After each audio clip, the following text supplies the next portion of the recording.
In the MLB, our trade deadline was huge, starting off with my New York Mets, where they got a super bullpen of Tyler Rogers, Ryan Helsley, and the closer, Edwin Diaz. Now, the Mets are on a huge skid right now, but this bullpen should help out with that, with how bad the starting pitching has been for how good the bullpen has been. The Mets need to start hitting some balls and winning some games.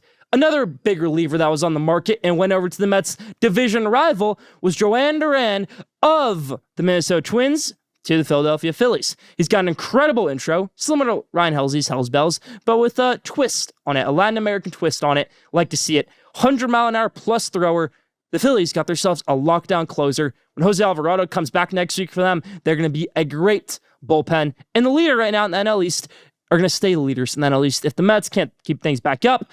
And the Phillies are on fire. Mason Miller, a guy who's a closer in the MLB, who's a star closer in the MLB, is under control until 2030, and the San Diego Padres just traded Leo DeVries for him. Big prospect, Leo DeVries, number 3 prospect in the MLB, gets traded for Mason Miller. Huge deal right there.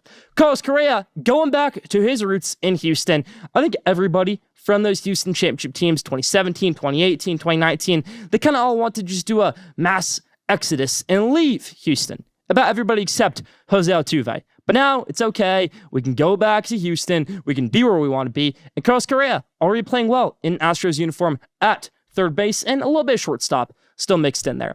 A team who hasn't had much success over the past few years, and not because they didn't cheat and not because they're in a low market, the Miami Marlins. They're in Miami, and I think this stretch of the Miami Marlins has showed that there are Marlins fans, that there's fans for any team in the world.